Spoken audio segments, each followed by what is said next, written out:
This is our Forex blog for March 16th, 2012, and we have a lot of different tools and ways of trading, systems, indicators in our software, but nothing really beats and is as easy as our currency meter. We compare each currency to every other currency on multiple time frames, the dollar to the yen to the euro to the pound, and you simply want to buy the strongest currency versus the weak and sell the weakest versus the strong. We have 5 different tools that go into this reading, and then we average them together. 3 of them measure the direction that the dollar is going. So right here at 10 o'clock last night, almost 100% of dollar pairs were going down, and they were doing so with incredible intensity because 2 of the 5 tools we use measure both the bar by bar intensity and the intensity over the last 30 to 40 minutes, and then we give it a nice smooth overall reading. No one could watch all these different currencies and look at 5 different indicators for each one and keep track of it in your mind, and also watch the charts as well. So we simplify it by, again, averaging them all together. Underneath that we have the daily trend, underneath that is the weekly, and underneath that is the monthly. So ideally, because the dollar has the weekly and monthly trend that's up, wait for the weakness to be over, and right here at midnight there's some strength coming in. You would ideally want to trade the dollar versus one of the weakest currencies. And the best pattern of all of them is when you see a lot of momentum to the upside, it's in the direction of the weekly and monthly, and then during the pullback it has 1/2 or even less momentum to the downside. That is a trend that's probably 75 to 85% likely to continue at 4 right here, and it does. The yen was extremely weak. You had the exact opposite pattern. So the dollar yen was an excellent one to be buying at 4 o'clock. I don't typically trade the dollar yen, so let me bring up a chart real quick to show this one.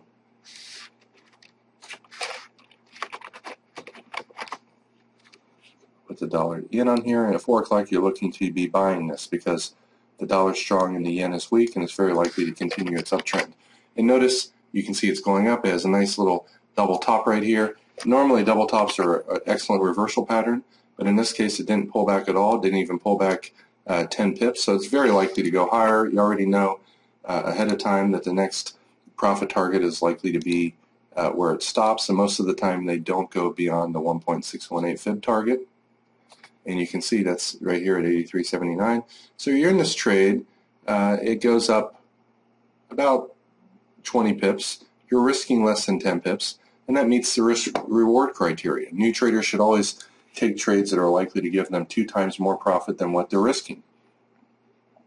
Another one that gave a very big sign of uptrend continuing is the pound.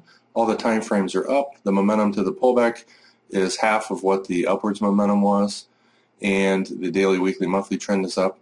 So coming up to about 230 right here would be an excellent one to be looking to buy, and the weakest one is probably the yen. So the 230 you're looking to buy the pound yen.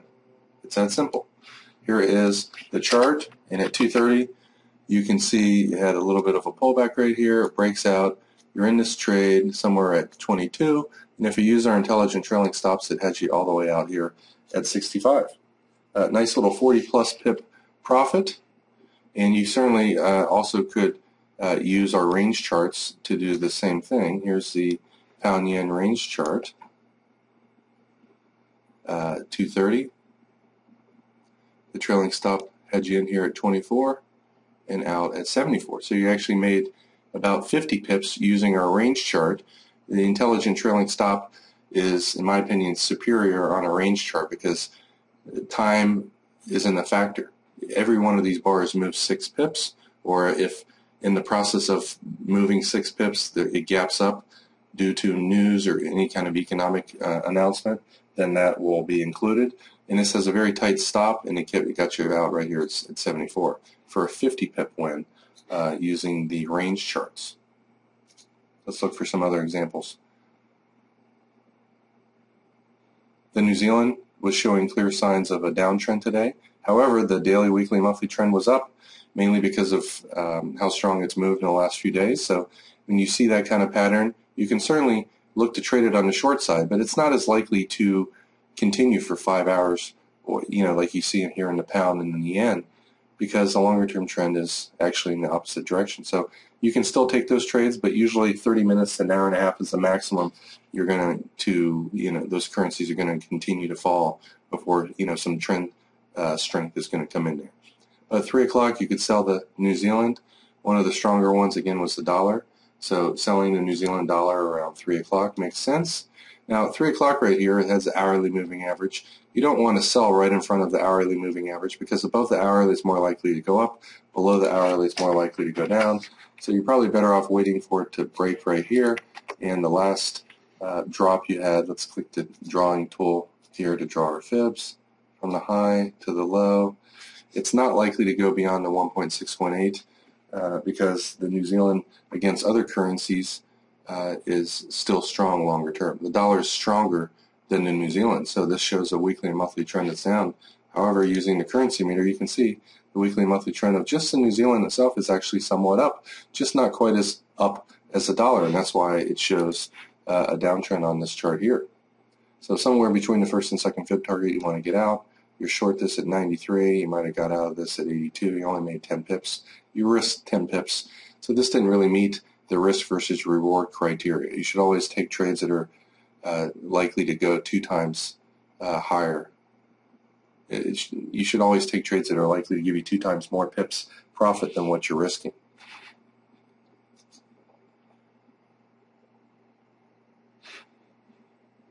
The Australian had some strength today, however the weekly monthly trend's down, but not nearly as down as the yen. So you certainly could trade the Australian yen to the long side today. Notice this one's just hovering right underneath the previous day's high. There's really no volatility. There's no real reason to buy this until it breaks out over the high. If you start trading and you see a currency's going sideways, wait for the resistance that's keeping it from going up to be broken first. So you'd be in this at 04. Trailing stop only makes you might even have broken even on that. And because this wasn't that big of a move, I'm going to draw my fibs from here to here. Oops. I have one of our script editors up working on an automated system today, and that's why the Control F doesn't work. It's trying to find something in my script. But once you draw your fibs on there, these fib targets are very likely to be the high. And you can see from my Fibonacci analysis last night, I had this area and this area is too. And especially when they're at or above the upper containment bands up here, that's usually the end of the move. So if you bought this little pullback right here at 14, you might have got out of the trade right here at 42. But you made 25 pips on that trade while risking 10 pips. That is a good risk-reward type of trade, and that's what you should be focusing on. Small 6 to 10 pip risk, and likely profit of 20 or more pips. Sometimes you're only going to make 10 or 15 pips on winning trades, even though you expected 30 or 40. And other times you're going to make 40 pips on a trade you only thought you were going to make 20. You never know what the future will hold. If it starts going up and big buyers come in, it's going to go up even more. If they don't come in, or if this resistance up here holds, you're going to make less pips than you anticipated.